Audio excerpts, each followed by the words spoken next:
un chance ensemble. J'aimerais avec la chorale que l'on fasse le chant qui dit L'onefongwa miawa otoye melaye.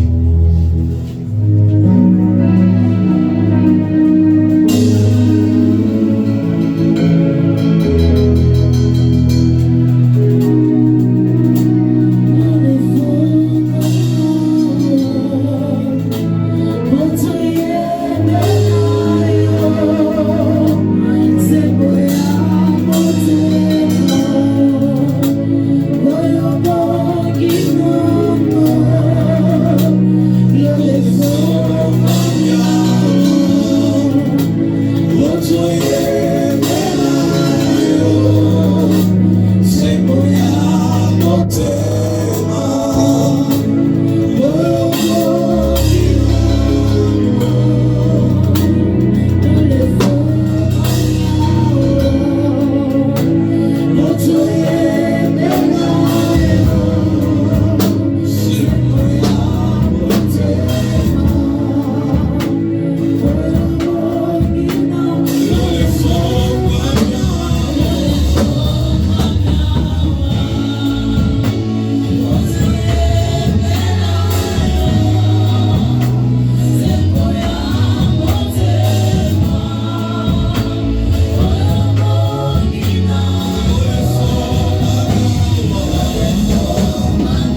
Et tu es le seul qui mérite d'être honoré ce soir en ce lieu.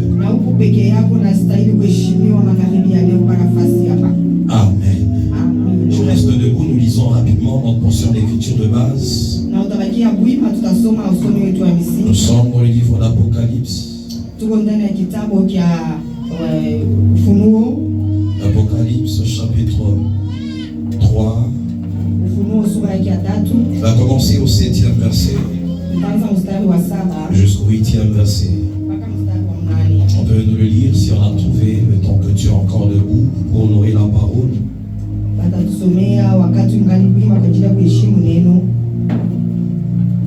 Apocalypse chapitre 3.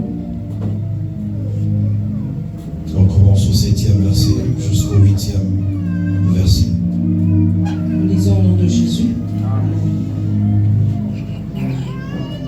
Écrit à l'ange de l'église de Philadelphie. Voici ce que dit le Saint, le véritable, celui qui a la clé de David. J'aimerais que tu retiennes cela. La Bible dit celui qui a la clé de David. Celui qui ouvre et personne ne fermera.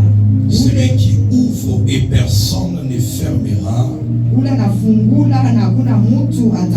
Je suis en train de le déclarer avant d'aller plus loin sur la vie de quelqu'un. Quand il ouvre, personne ne pourra fermer.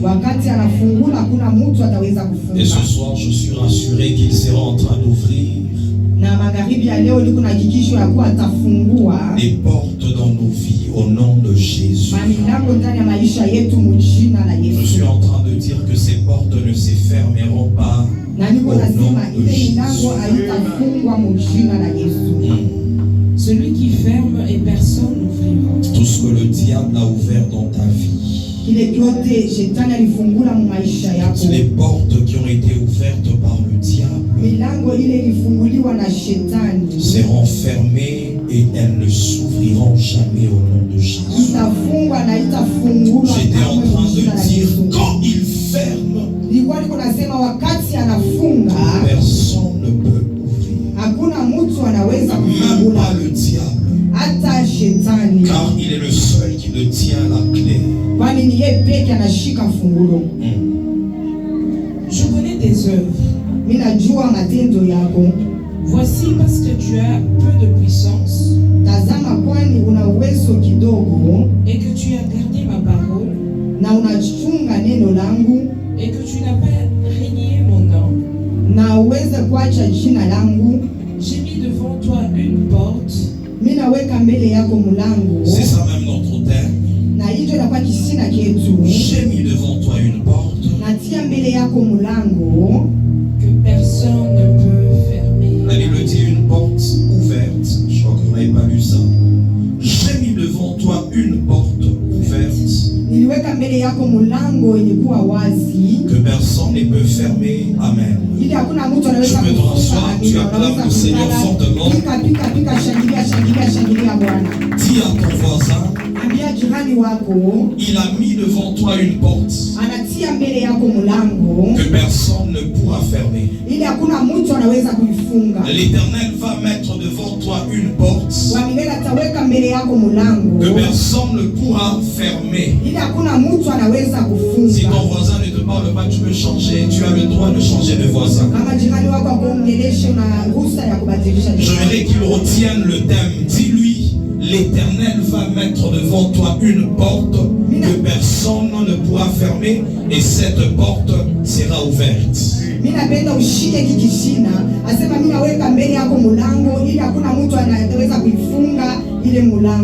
Alléluia. Acclame fortement Jésus. Alors, dans ces 3 jours, nous allons exploiter ce thème attaché aux portes. Et le vœu de Dieu et que toi et moi soyons en train de voir certaines portes s'ouvrir dans nos vies en cette saison. wewe na mimi tuanze kuona milango ilifunguke mu maisha yetu mwili nyakati. Dis à ton voisin, les portes doivent s'ouvrir. Ambia jirani wako milango inapaswa kufunguliwa. Dis-le bien, les portes doivent s'ouvrir. Umwambie tu mzuri asema milango inapaswa kufunguka. Alors nous allons essayer ensemble de définir ce que veut dire une porte. Na pamoja tunaweza kufafanua milango inasema nini. J'aimerais que quelqu'un arrive à comprendre de manière précise ce thème afin de bien prier. La porte est une ouverture. La porte est une ouverture qui permet d'entrer ou de sortir.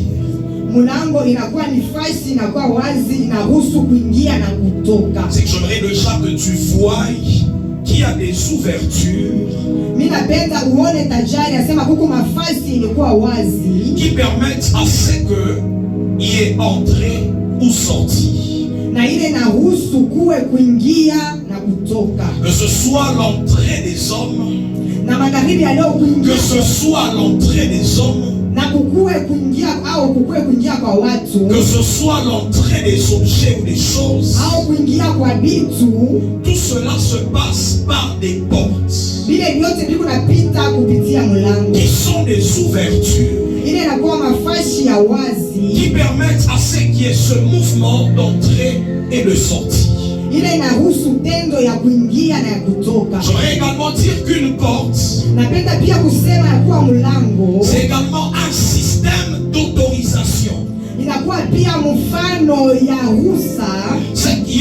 Pour qu'il y ait autorisation des choses ou des personnes d'accéder à un endroit, il faudrait qu'il y ait des portes. Et quand on parle du système d'autorisation, nous voyons également les portes comme étant un système de sécurité en d'autres termes. Alléluia. Alléluia. On est ensemble. Les portes sont des systèmes d'autorisation, des accès, des passages. C'est-à-dire pour qu'il y ait accès de certaines choses, pour que les hommes accèdent à certains endroits, il y a certaines portes, mais ces portes peuvent être comparées au système d'autorisation. Je peux donner un exemple très facile. Pour qu'on entre dans un pays, il y a des points d'accès, il y a des portes, ce sont des ouvertures qui permettent à ce que les hommes soient en train de passer, qui permettent à ce que les objets soient en train de passer. Mais pour qu'il y ait ce passage, on doit également avoir une autorisation. Nous prenons l'exemple des visas, des passeports. Ce sont des éléments qui permettent l'autorisation d'un accès. C'est-à-dire les portes sont là pour également réguler les accès.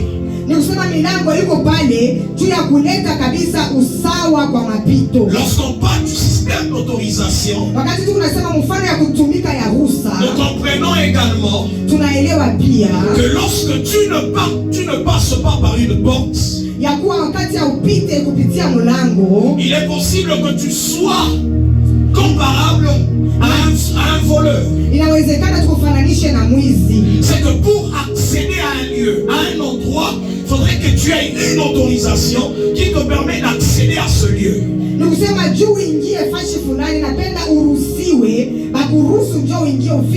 C'est comme ça que nous définissons la porte, non seulement comme étant une ouverture, mais également comme étant un système d'autorisation, un système de contrôle contrôle mfano moja ya kutumika ya kuleta angalisho de tout mouvement qui se passe ya tendo yote inapita dans divers lieux ou divers endroits. mumafasi ama mumhali ya kwa jana. Acclame le Seigneur si on est en train d'avancer. Alléluia. Je dis, quand on parle de portes, wakati tu unasemea milango, nous pouvons voir une restriction, une interdiction, tunaweza kuona kukataliwa ou une autorisation, une permission. ama kuruhusiwa. Toutes ces choses sont attachées aux portes. Vile vitu vyote vinaambatana na mlango. Alléluia. Amina. Alléluia. Amina. Lorsque les portes sont ouvertes, wakati milango iko wazi, elles permettent à ce qu'il y ait certaines autorisations, permissions de certaines choses dans ta vie. inaruhusu kuwe ile ruhusa ama kuitikiwa ya vitu vingine kwa maisha yako. Alléluia. Amina. Dis à ton voisin les portes. Ambia wale pembeni yako asema milango. Dis le mien les portes.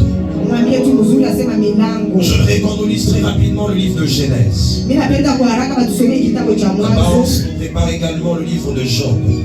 Tutajia pia kitabu cha Yobu. Job chapitre 38.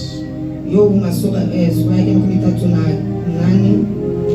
Il va commencer au 4e verset et il va finir au 8e verset. Genèse chapitre 28. A commencé au 10e verset jusqu'au 17e verset.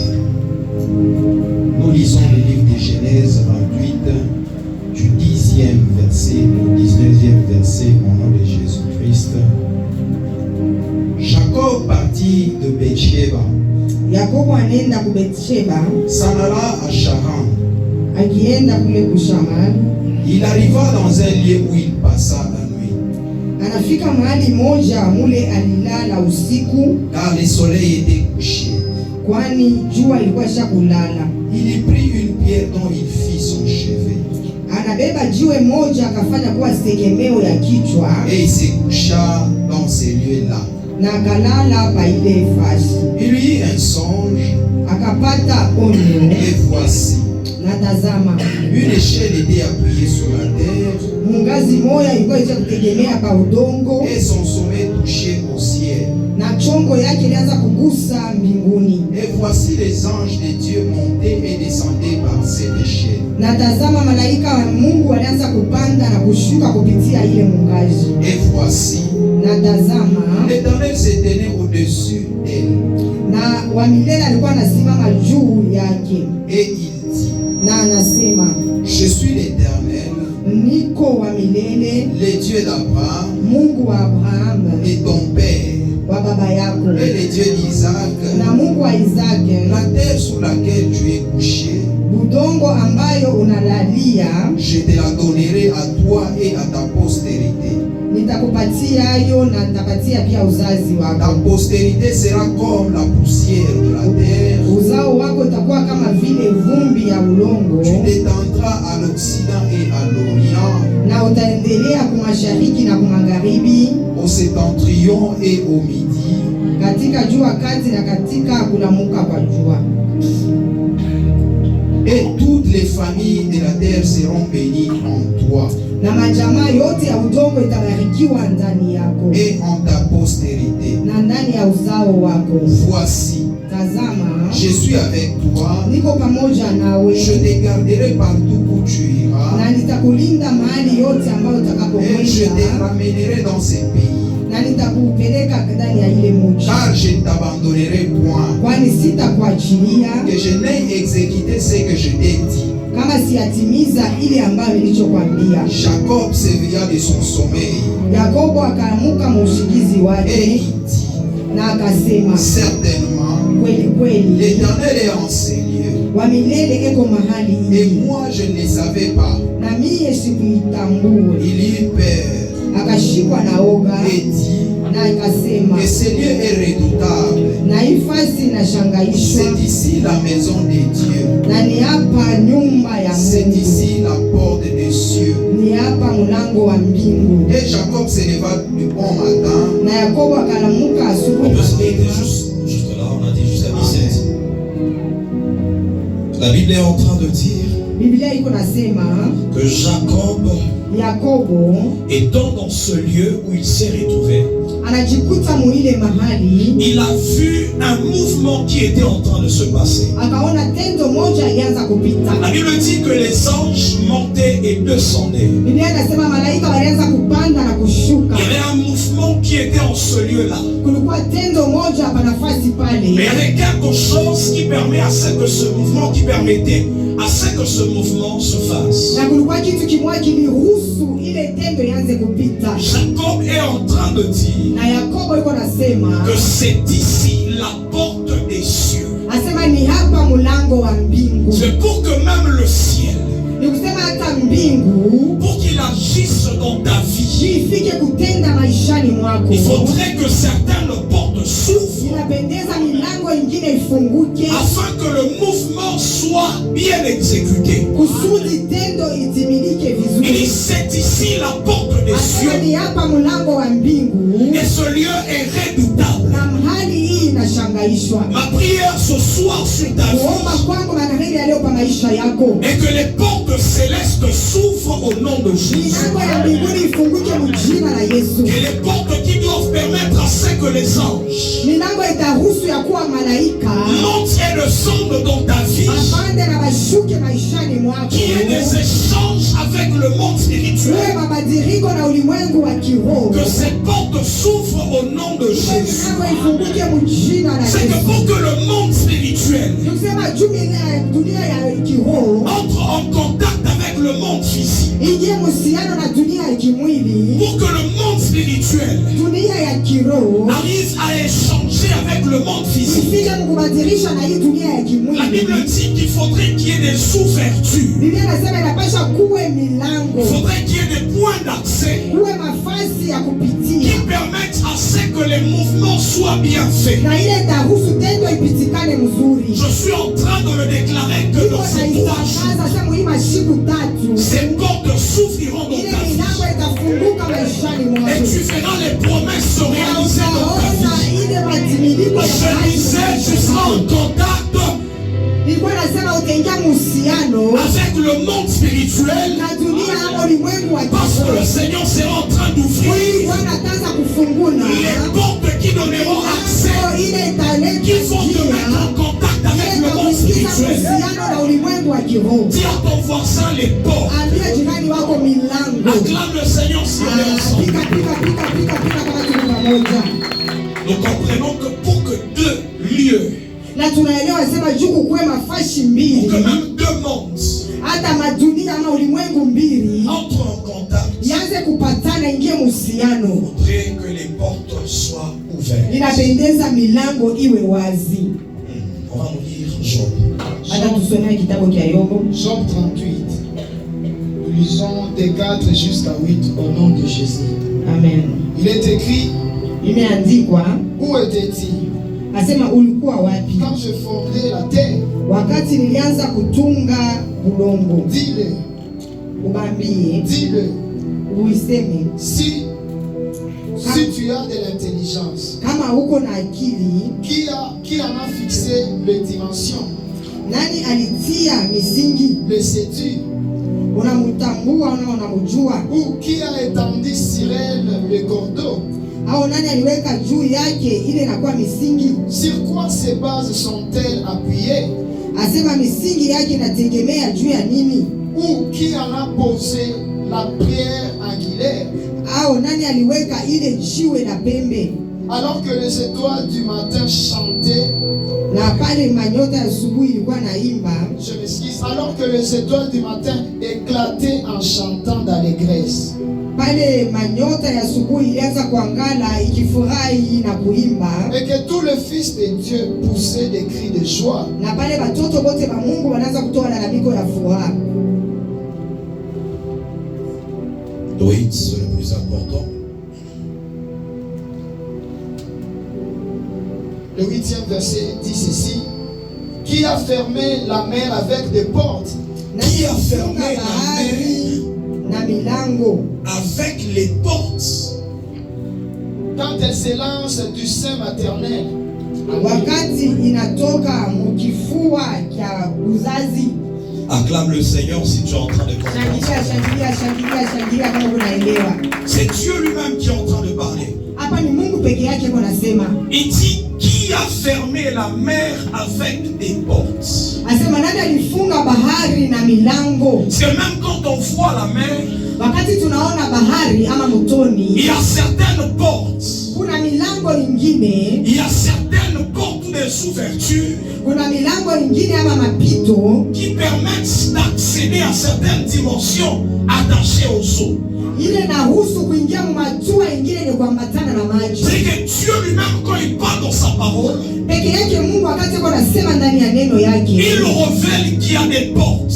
Eko na funua ya kuwa kuna milango. Il y a certains systèmes établis. Kuna mfano moja kutumika ile baliweka afin de permettre les mouvements, de réguler les mouvements. Kwa ajili ya kupanga sawa sawa matendo. Afin de permettre qu'il y ait des entrées ou des sorties. Kwa ajili ya kuruhusu kuwe kuingia na kutoka. C'est Dieu lui-même qui établit ce système. Mungu peke yake anatia ile mfano ya kutumika. Et donc si tu n'arrives pas à comprendre cela, kama ufike mkuelewa ile, il sera difficile d'accéder dans d'autres dimensions, de vivre autre chose. itakuwa kigumu kuingia mmatua ama kuishi vitu vingine. C'est Dieu lui-même qui établit les portes. Mungu peke yake anatia milango. Mais en cette saison, il veut que ces portes s'ouvrent dans ta vie. Lakini mwini wakati anapenda ile milango ifunguke mu maisha yako. Je suis en train de le déclarer encore. Niko naikiri tena. Que Dieu sera en train d'ouvrir les portes au nom de Jésus. Ataanza kufungua milango mjina na les portes seront ouvertes. Milango itakuwa wazi. Afin que tu vives d'autres choses dans ta vie. Kusudi uishi vitu vingine mu maisha yako. Acclame le Seigneur si tu es avec moi. Shagilia kama tuko pamoja. Lorsque nous voulons comprendre le fonctionnement des portes, wakati tunapenda kuelewa mtumikio ya milango, déjà nous voyons que les portes peuvent se fermer, les portes peuvent s'ouvrir. Tajari tunaelewa sasa milango inaweza kufunguka, milango inaweza tena kufunga. Ça c'est le fonctionnement d'une porte. Ile inakuwa mtumikio ya mlango. Parce que les portes peuvent se fermer, mlango inaweza kufunga, mais les portes peuvent également s'ouvrir. Na milango inaweza pia kufunguka. Mais Dieu est en train de dire, lakini Mungu yuko anasema, quand il ouvre, personne ne peut fermer. Wakati anafungula hakuna mtu anaweza kufunga. Et quand il ferme, personne ne peut ouvrir. Na wakati anafunga hakuna mtu anaweza kufunga. C'est que Dieu est le seul Mungu anakuwa pekee qui a la capacité de maintenir ce système de fonctionnement. De maintenir ce système de fonctionnement. Il y a des portes que les hommes peuvent ouvrir. Et quand Dieu arrive, il peut les fermer. Ce n'est que lui, quand il ouvre, personne ne peut fermer. Dis à ton voisin, les portes que Dieu ouvre, personne ne pourra les fermer dans ma vie. Dis-le bien, les portes que Dieu ouvre, personne ne pourra les fermer dans ma vie.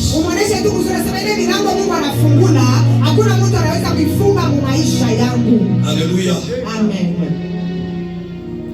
Il y a différentes sortes, différents types de portes. Les portes peuvent être des hommes. Jésus est en train de dire dans le livre de Jean chapitre 10, je suis la porte. Tout celui qui entre par moi, il sera en train de trouver du pâturage. Jean chapitre 10 à partir je crois de 7. Il dit lui-même qu'il est la porte. Je suis en train de prier en cette saison que tu rencontres des personnes portes dans ta vie. Je disais que tu rencontres des personnes portes. Des personnes qui peuvent te faire accéder à d'autres dimensions, à d'autres niveaux de vie. Un homme comme Samuel, il rencontre Saül, qui n'est ni roi ni prophète. Il n'est même pas de la famille royale, de la tribu royale. Mais lorsqu'il le voit, Saül accède à la royauté. C'est les hommes comme Samuel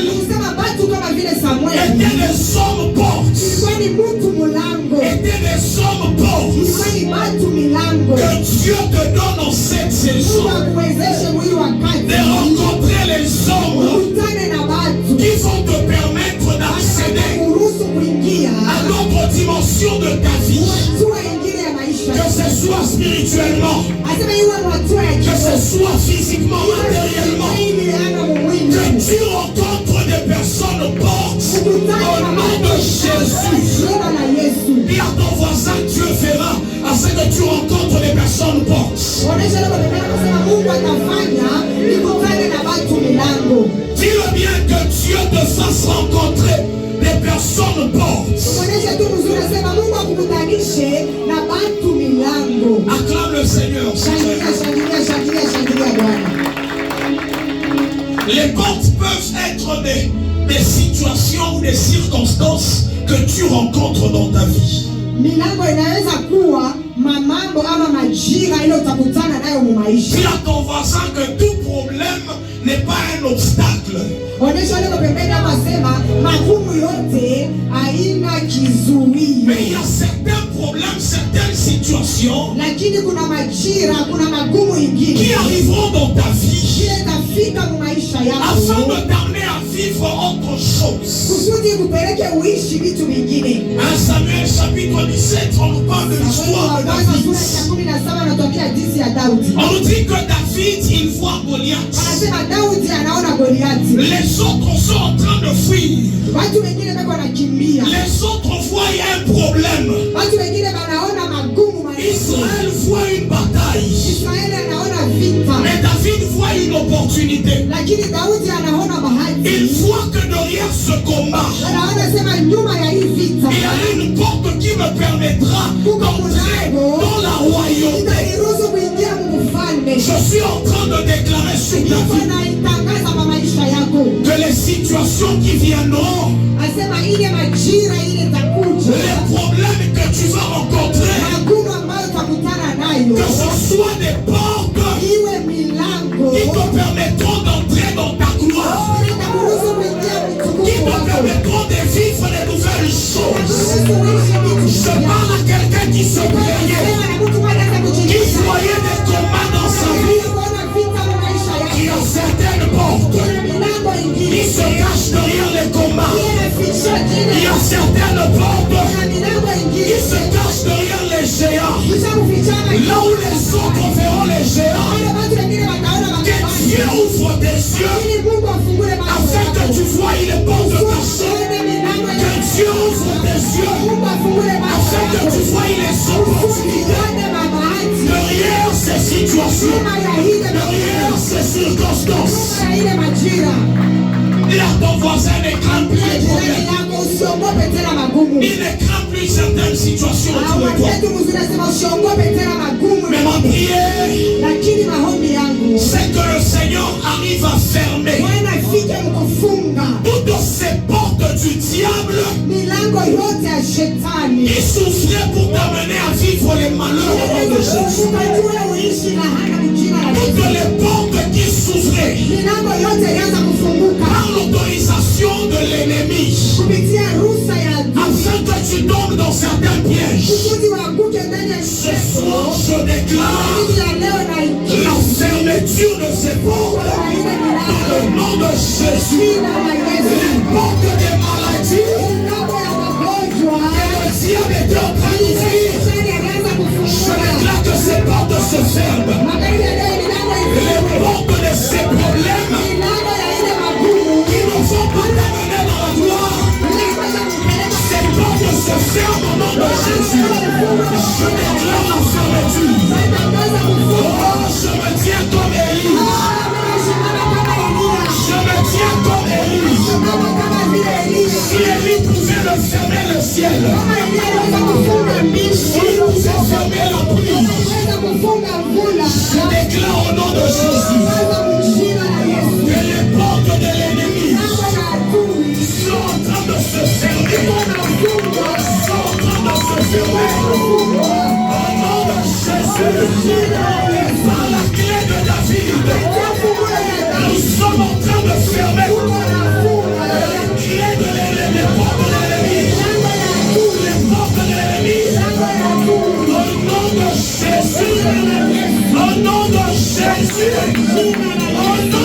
Jésus. Jina la Yesu.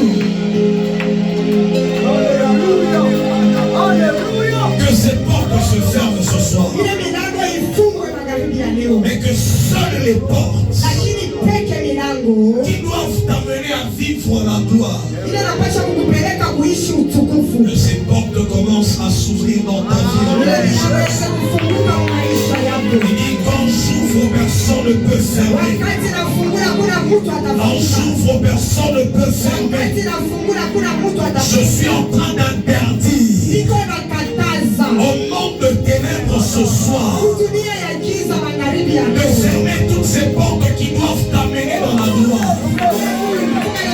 Dans le nom de Jésus. Jina la Yesu. Dans le nom de Jésus. Kwa jina la Yesu. Les portes peuvent également être des esprits. Milango inaweza kuwa pia maroho. Jésus dit à ses disciples, Yesu anaambia wanafunzi wake, allons à l'autre bord. asema tuvuke ngambo ya pili. Ils doivent entrer dans la ville Wanapaswa kuingia katika mji du Gadarénien, ile ya wakazi wa le Gadara. Gadara. La Bible est en train de dire qu'ils arrivent.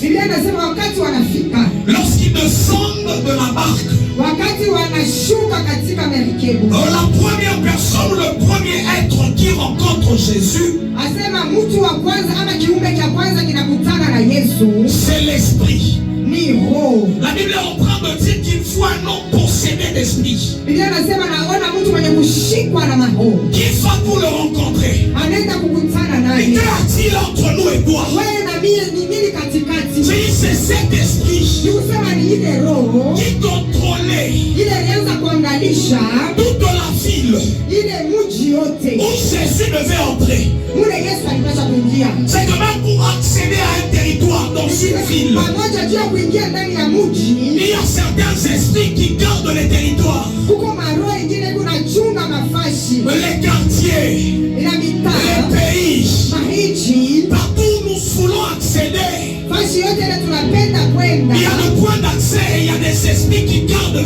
ces territoires, ces points d'accès. Kuna mafashi ya kufikia na ya kuingilia na mapepo inachunga ile mafashi. C'est également des esprits établis sur les portes des territoires. Kwa pia maroho ile kutuliwa kwa milango. La Bible est en train de dire, Biblia inasema c'est Dieu qui est en train de parler à Abraham. Mungu peke yake anasema na Abrahamu. Il dit ta postérité Anasema uzao wako sera en train de posséder la porte ou les portes de tes ennemis. itaanza kwenda kushika mlango ama milango ya maadui Parce yako. que Dieu comprend que dans la domination, Kwani Mungu anaelewa sema ndani ya lorsque nous utawala, voulons posséder un territoire, wakati tunapenda kushika maeneo, la chose qu'il faut premièrement prendre en possession, kitu kile tunapaswa kubeba cha kwanza c'est la porte. mlango. Et spirituellement, chaque territoire Na mkiroho kila fashi kila maeneo a des esprits qui iko me na tiennent, maroho ile iko na qui régulent les entrées et les sorties. ile iko naenda kupanga sawa sawa kuingia C'est na quand kutoka. Jésus est entré dans le territoire de Gadara. Wakati Yesu anaweza kuingia mwile bahari ya Gadara, Qu'est-ce qui fait que directement le démoniaque allait le rencontrer? kitu Comment il savait? kifanya ule mtu wa mapepo enda kakutane na alijua Dans ni nani. l'histoire, quand on lit l'histoire de cet homme, Wakati tunasoma hadithi ya huyu mtu, on nous dit qu'il habitait dans les cimetières. wanasema fashi yake ya kuikala ni mumakaburi. Mais comment il a quitté le cimetière là où il habitait Alitoka namna kali mumakaburi mule pour aller directement rencontrer Jésus? kwenda mbio na kukutana na Yesu. C'est le monde spirituel. Dunia ya kiroho A vu qu'il y avait un homme iliona sema kuko mtu très spirituel wa kiroho sana qui était en train d'accéder alianza kuingia dans un territoire. ndani ya ile Et fashi, c'est comme ça que les esprits cherchaient maintenant comment faire obstacle à Jésus. na ni pale maroho inaanza kupenda kumzuiza Yesu, Comment fermer les portes à Jésus. kufunga milango juu ya Je Yesu. suis en train de prophétiser ce Iko soir. na tabiri magharibi ya leo, Aucun esprit hakuna roho hata moja ne pourra faire obstacle itaweka kizuio à la porte que Dieu sera en train d'ouvrir mulango devant ile toi. Mungu ataanza kufungula mbele yako. Tu n'as pas compris. Au nielewa usikie, Tu vas posséder les territoires. utashika mafashi maeneo, Nous allons posséder ce territoire utabeba ile mafashi, parce que nous allons prendre les portes. utabeba mamilango. Dis à ton voisin, Onesha ule kwa pembeni yako, dans chaque territoire que tu veux entrer, maeneo mafashi yote ile unapenda kuingia, cherche les portes. tafuta milango. Que ce soit les hommes, ikiwa watu, que ce soit les esprits, iwe maroho, que ce soit les ouvertures. iwe mapito. Cherche à comprendre. Tu arrives dans un territoire. Quel est l'homme établi sur cette terre qui est comme une porte? Dans cette Unafika scène. fashi mwa unaanza kutafuta ni nani mtu yule basha kutia yuko kama mlango Dans le kwa fashi. domaine où je veux opérer, Mwi atua ile mimi napenda kutumia. est-ce qu'il y a des portes, des hommes qui sont des portes? Asema kuko batu beko milango. Alléluia. Alléluia. Amen. Dis à ton voisin les portes. Ambia ule pembeni yako Dis-le milango. bien, les portes. Mwambie tu mzuri asema J'étais milango. en train de dire que les portes peuvent être les hommes, Nilikuwa nasema milango inaweza kuwa batu, peuvent être des circonstances. inaweza kuwa hali, majira au maneno ambayo inaweza kutufikia. Les portes peuvent également être des esprits. Milango inaweza pia kuwa maroho. Ils sont en train de contrôler les mouvements qui doivent se passer Ile kunafuatilia, ili kunaanganisha tendo yote dans les litapita territoires, dans les vies. mu maisha, mu maeneo. Je suis en train de déclarer sur la vie de quelqu'un Niko natangaza kwa maisha ya mtu mmoja, que s'il y avait un esprit impur kama kulikuwa pepo mchafu qui contrôlait les portes de ta famille, ile ilianza kuanganisha milango ya jamaa yako, ce soir que cet esprit soit en train de libérer magharibi ya leo ile et de laisser les portes ouvertes na kuacha milango wazi, afin que toi tu accèdes à ta bénédiction, kusudi wewe uingie mubaraka yako, afin que les choses viennent vers toi au nom de kusudi Jésus, vitu bije kwako, afin que l'argent vienne vers toi au nom de Jésus. pesa ikue kwako mjina la Yesu. Même les hommes Hata batu ont des portes. beko na milango. J'aime ce que Jésus dit. Il dit je suis à la Yesu porte, anasema niko pa mlango je frappe. na kokola. C'est lui qui entend ma voix. Unashikia sauti yako, J'entrerai, taingia, je souperai. takula. C'est même pour atteindre la vie de quelqu'un. Hata juu ya kugusa ama kuingia maisha ya mtu, Il faudrait qu'il y ait des portes ouvertes napasha kuwe milango wazi qui permettent à ce que soit les bonnes choses entrent ou les mauvaises choses entrent. ile taruhusu au vitu vizuri vingie au vitu vibaya Même vingie. pour que Christ entre, il veut qu'on ouvre la porte. Hata juu Il Kristo respecte le aingie, système des portes. anapenda ufungule mlango, anaishia Je suis kwa à la mlango. porte. Anasema niko pa Je mlango, suis à la porte. niko pa mlango. Mbele ya Alléluia. mlango. Amen. Tu es en train de faire ta demande d'emploi quelque part. Uko natafuta kazi fasi moja, Pour qu'on t'accepte, chuma kuitike, il faudrait que tu aies un système qui permettra à ce que le cœur de cet homme-là, qu'il soit ouvert pour toi.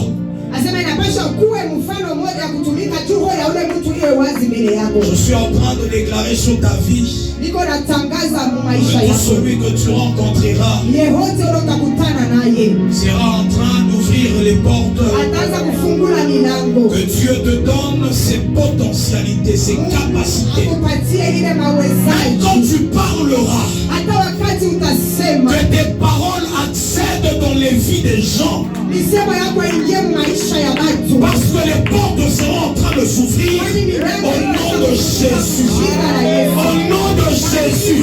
jina Que la tes Yesu, paroles trouvent les entrées dans les vies au nom de Jésus. jina la Yesu. Ce soir, je suis en train de prier également que ta vie soit ouverte afin que la parole de Dieu entre. Magharibi ya leo niko naomba tena maisha yako Et ifunguke, qu'elle commence à créer des choses en toi. ianze kuumba vitu ndani yako. Lorsque Dieu entre, Wakati Mungu anaingia, lorsque Christ entre, wakati Kristo anaingia, il vient avec toutes les bénédictions dont tu as besoin. Bwana Bwana mabaraka yote ya Ce soir, que les portes de ta destinée, les portes de ta vie s'ouvrent et que Christ commence à faire son entrée. Kristo aanze kuingia, Que Christ commence à faire son Kristo entrée. aanze kuingia, Que Christ commence à faire son Kristo entrée. aanze kuingizana. Acclame le Seigneur si on est ensemble. Shangilia, shangilia, shangilia kwa watu pamoja. Les portes. Milango. Nous allons prier pendant quelques minutes. Na dakika kidogo tutaomba. Mais j'aimerais, avant de prier, Napendelea mbele ya kuomba j'introduise une notion sur laquelle nous allons parler demain. nileteko ufahamu moja ambayo tutasemea kesho. La Bible est en train de dire, voici celui qui tient la clé de David. Biblia inasema tazama ule anashika fungulo ya Daudi. Le Seigneur nous fera grâce pour qu'on comprenne la clé de David c'est quoi, mais j'aimerais quand même parler de la clé. Napenda tu kusemea juu ya fungulo. Ceux qui ont fait des bonnes études, ils te diront que quand on parle de la clé, c'est un article défini. C'est que c'est une clé précise. Wakati ulijifunza mzuri kama nasema fungulo, atakwambia sema inakuwa tu nafasi ya kitu cha hakikisho. C'est que c'est précis. Asema kunakuwa hakikisho wa. On dit voici celui qui tient la clé de David.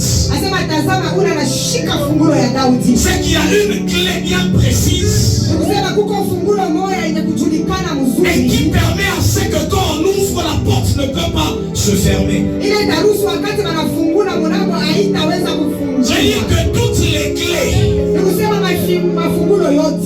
peuvent pas ouvrir toutes les portes.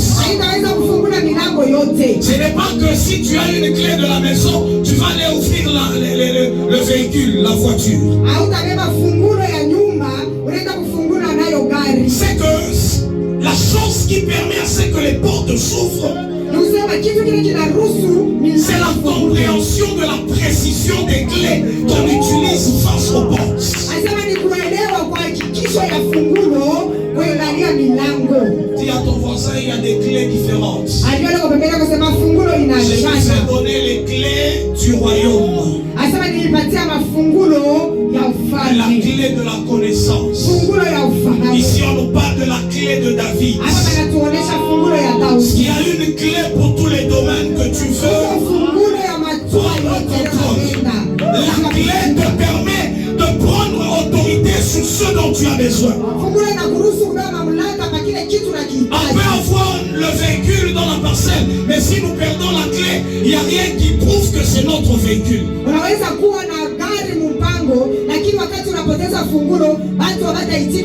Ma prière ce soir est que le Seigneur commence à révéler les clés, spécifiques par rapport aux portes par lesquelles tu dois entrer.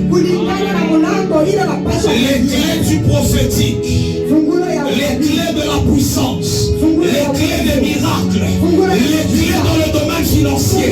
Que Dieu commence à t'amener à posséder ces clés en cette saison dans le nom de Jésus. Ce qui permet à ceux qui l'ouvrent et qui ferment, c'est la possession des clés, la possession de la clé, la possession de la clé. Ce soir, ma prière est que Bethléem possède les clés. Et que toi qui es là, que tu possèdes les clés dans tous les domaines de ta vie. Que tu possèdes les clés au nom de Jésus. Que tu possèdes les clés au nom de Jésus. J'aimerais que tu te tiennes debout là où tu es. Nous allons déclarer. Nous allons dire éternel. Toutes les portes qui ont été ouvertes par l'ennemi commencent à se fermer au nom de Jésus. Commence à être fermé au nom de Jésus. Tu es en train de battre les ténèbres. Et tu commences à fermer. Monte en prière, monte en prière.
fermer toutes les portes que le monde de ténèbres avait ouvert dans ma vie, dans ma famille. J'arrête tout système que le monde des ténèbres avait établi dans ma vie pour autoriser aux mauvaises choses de commencer à atteindre ma vie, de commencer à atteindre ma vie. J'arrête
hatua ya maombi. La Bible nous parle d'un homme comme Daniel.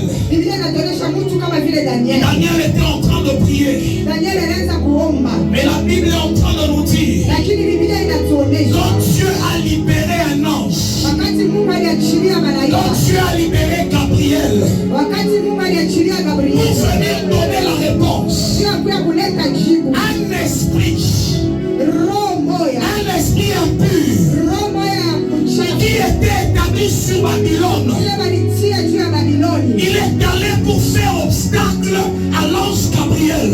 anaenda kumzuiza malaika Gabriel. Ça veut dire que cet esprit-là Nikusema ile roho ile savait par quelle porte Gabriel était en train de passer. ilijua ni mlango gani Gabriel alianza kupitia. J'aimerais que tu commences à parler à tout esprit impur Ninapenda waanze kusema na pepo mchafu qui faisait obstacle ile ilianza kuzuiza aux réponses de tes prières, kumajibu ya maombi qui yako, faisait obstacle ile ilianza kuzuiza aux bénédictions déjà libérées dans ta vie. kuma baraka imeshakuachiliwa Que kumaisha ces esprits libèrent les portes. ile maroho mapepo Est-ce que tu peux commencer à parler avec autorité? unaweza kusema na mamlaka. Qu'on libère les anges qui vont venir dans ta vie. Maishiria na malaika wanapaswa kuya maisha yako.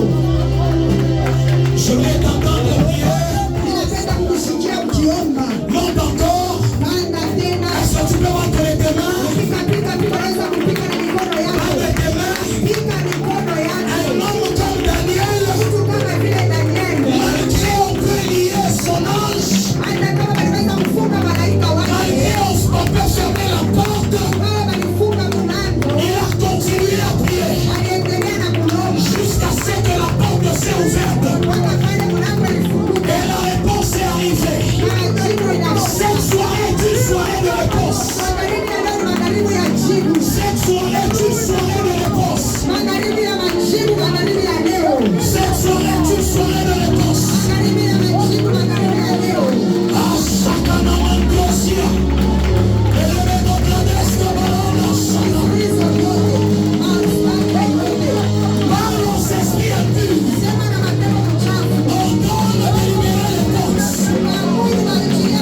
pépé. Commence à balancer, continue à balancer.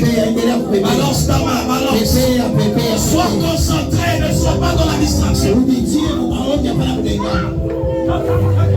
Sois concentré.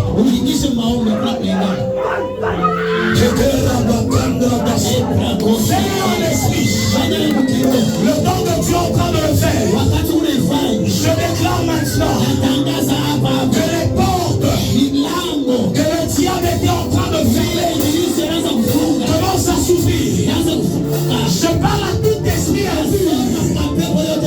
qui faisait l'obstacle à l'ouverture de tes portes, les portes du mariage, les portes financières, les portes financières, que ces esprits commencent à libérer les portes. Balance ta main dans Dieu. Balance ta main dans Dieu.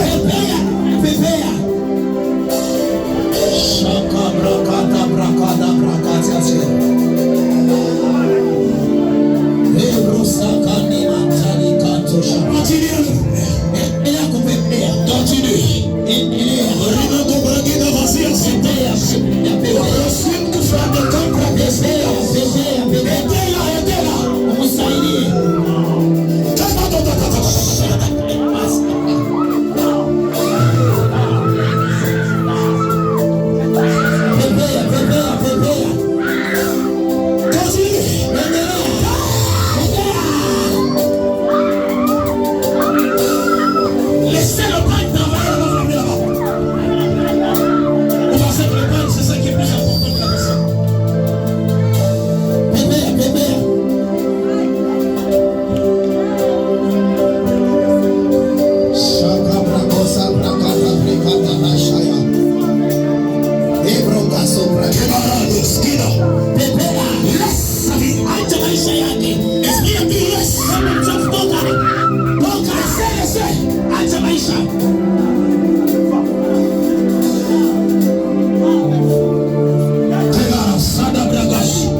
Commence à s'ouvrir.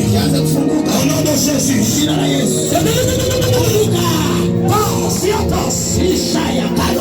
Je parle à tout esprit dans la famille qui fermait les portes et qui ne permettait pas aux bénédictions de commencer à libérer maintenant. Libérer les portes. Libérer les portes. Libérer les portes. Libérer.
Établis sur les portes de ta famille.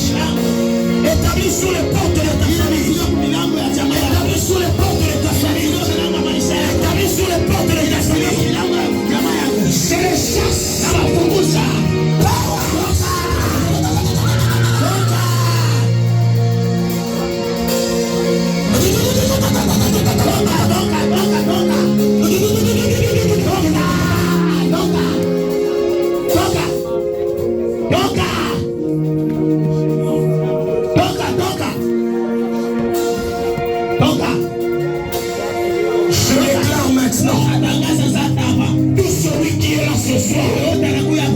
Dont les portes étaient fermées par le monde de ténèbres. On libère ces portes. Libère.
On ne t'a pas encore dit d'arrêter. Hatuyasema acha. Esprit impur. Pepo yote mchafu. Vous qui êtes là ce soir Wewe bale Mungu hapa leo. et qui fermez les portes. Venez avec elle et qui fermez les portes. Les portes de famille. Sortez. Je parle à tous ces esprits qui m'ont commencez à libérer au nom de Jésus. Commencez à libérer au nom de Jésus. Commencez à partir. Libérez. Libérez les portes au nom de Jésus. Les portes du travail. Les portes du travail. Les portes financières. Les portes de ta vie. Commence à s'ouvrir maintenant. Commence à s'ouvrir maintenant. Shaka Brakosa.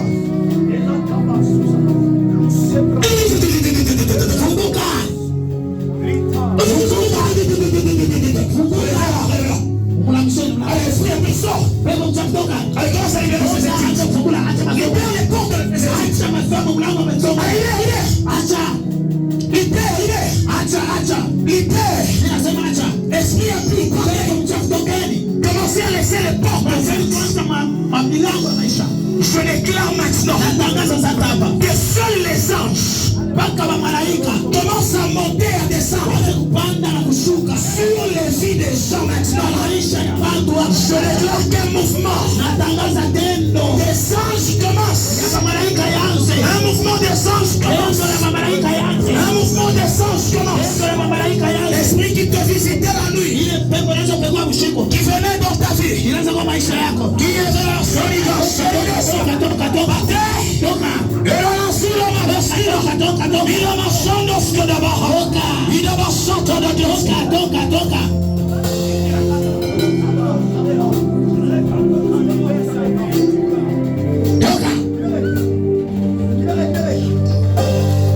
Commence à proclamer l'ouverture des portes et que les anges commencent à monter à descendre.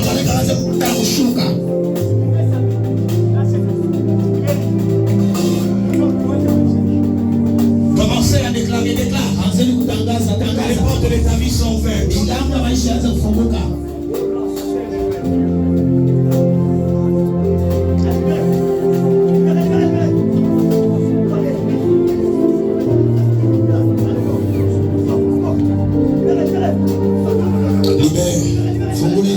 Les portes de sa destinée.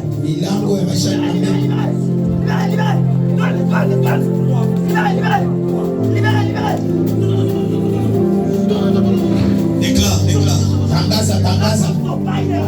Oh, il y a une vision que je suis en train de voir.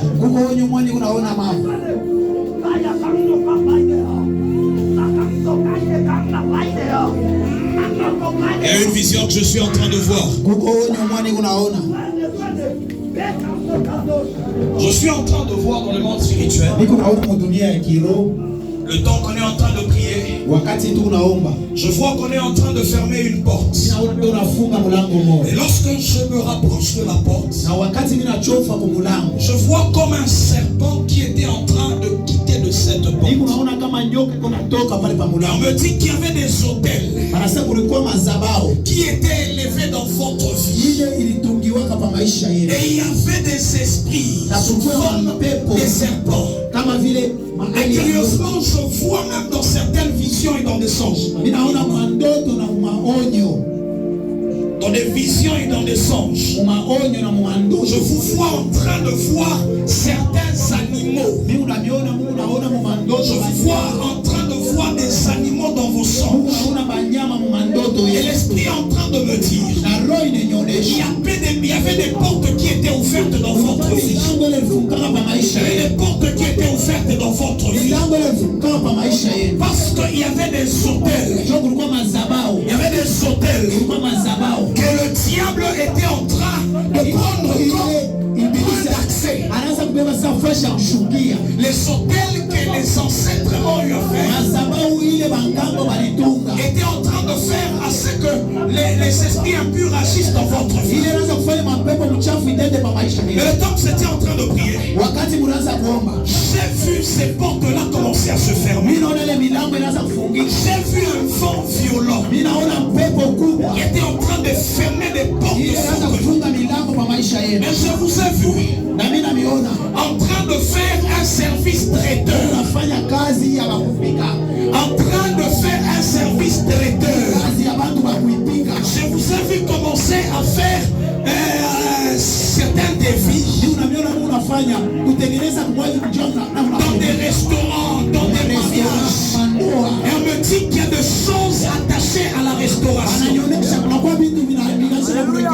À la restauration, les restaurants. Que Dieu est en train de ramener ce soir. Vous allez constituer même un groupe. Je vois même les uniformes. Vous commencez à faire des services traiteurs. C'était ça votre demande. C'est la demande que vous avez introduite. C'est ce que vous faites, c'est votre travail. Est-ce qu'on peut acclamer Jésus?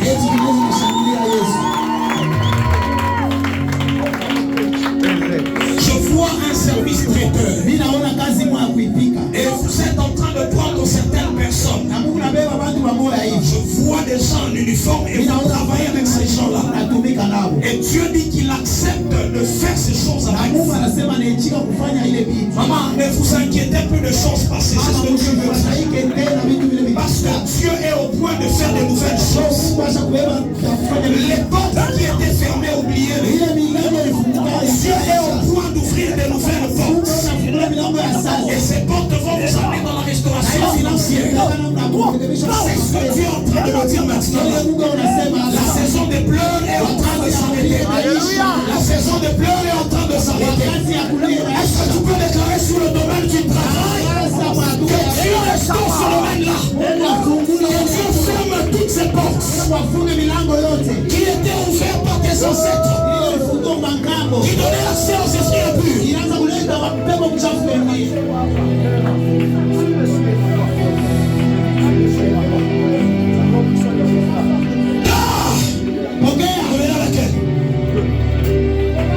Relevez-la rapidement, frère. Tout serpent que je voyais, tout animal spirituel, parle sur ton travail, parle sur le domaine du travail. Que Dieu ouvre le travail.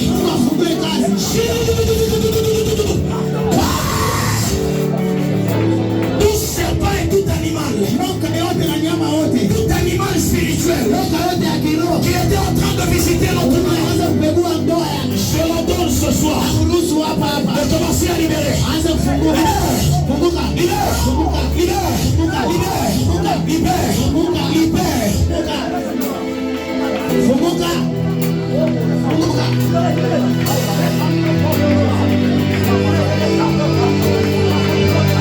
Je suis en train de voir une vision sur notre vie. D'où vous venez?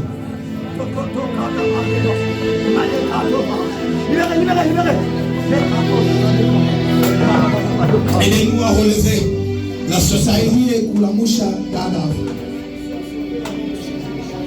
J'ai fait une vision. Dans cette vision, qui est en train de travailler ici, finissez le travail ici.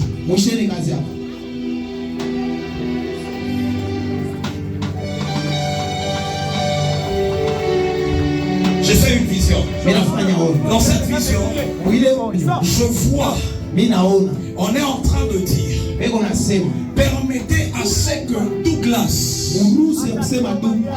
qu'il se marie rapidement. Qu'il se marie rapidement. Parce que cela sera en train de rendre sa vie très stable. Ça, c'est une chose qui va permettre à ce que vous puissiez aller très loin. Et le temps où je voyais cette vision, j'ai vu, vous étiez en train de faire comme un défi. Vous étiez en train d'écrire sur un papier certains besoins et vous étiez en train de dire avant que l'année ne se termine, je dois me marier et je dois me marier très rapidement, même s'il n'y a pas plusieurs cérémonies, mais je dois me marier très rapidement. Et j'ai vu le Seigneur commencer à ouvrir une très grande porte dans ce domaine-là. Et j'ai vu plusieurs obstacles commencer à et Dieu a commencé à me dire les obstacles qui devaient arriver devant votre mariage. Il accepte de le faire tomber ce soir afin que les choses soient en train de s'accomplir et très rapidement. Vous comprenez? Tu étais en train de te dire non, je vais le faire très rapidement. Et puis, j'ai vraiment envie d'être maintenant chez moi. J'ai maintenant envie d'être chez moi, même s'il n'y a pas des histoires là, des cérémonies. Je dirais être chez moi très rapidement. Après ma dot, moi je n'ai qu'après les dons. C'était ça que vous étiez en train de vous dire. Le Seigneur me dit qu'il accepte d'ouvrir. Est-ce qu'on peut acclamer Jésus?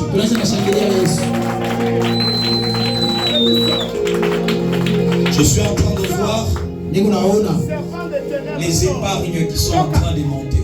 Les épargnes qui sont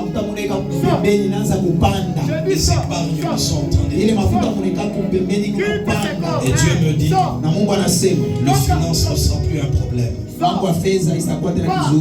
Dis à ton voisin, le finance ne sera plus un problème dans ma vie. Les finances ne sera plus un problème dans ma vie. Tenez-la juste à la main. Tu vas prier aussi là où tu es, c'est la dernière requête. Que l'ange qui est en train de localiser notre frère, qui localise plusieurs personnes au milieu de nous, que les portes du mariage soient en train de s'ouvrir dans ta famille, dans ta vie, dans l'église Bethlehem. Est-ce que tu peux déclarer là? Commence à parler, commence à parler.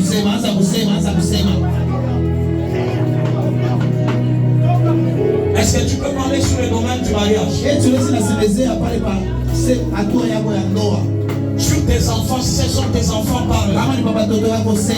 Dis que les mêmes anges qui localisent, que ces anges-là visitent tes enfants, visitent ta vie, visitent l'église. Continue à déclarer, continue à déclarer.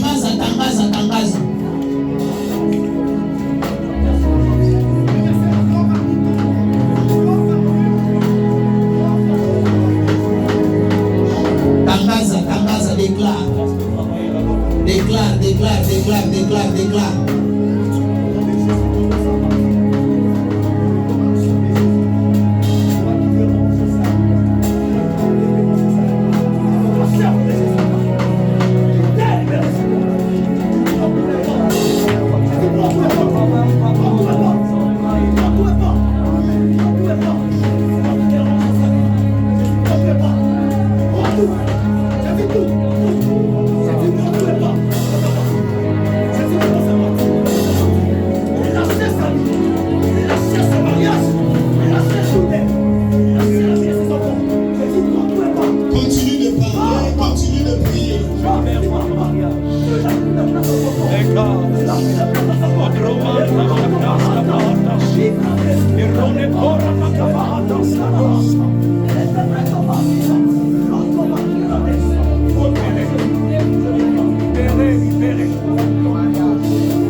J'aimerais que tu fasses une autre prière là où tu es.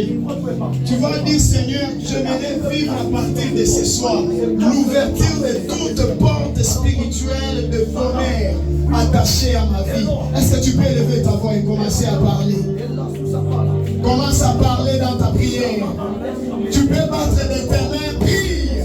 Que cette nuit soit une nuit d'ouverture de porte de la gloire. Élève ta voix et parle.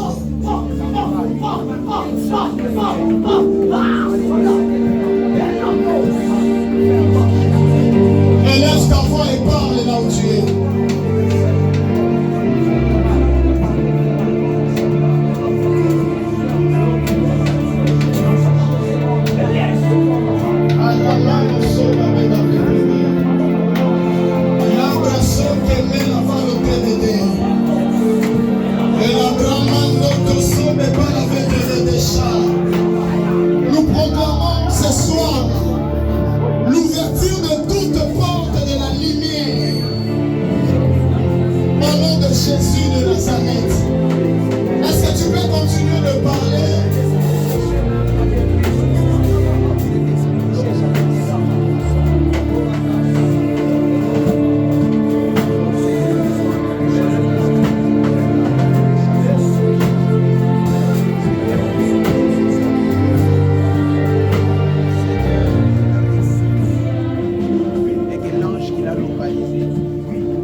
prends tes offrandes, tu proclames le parole attaché à la parole que tu as entendue ce soir.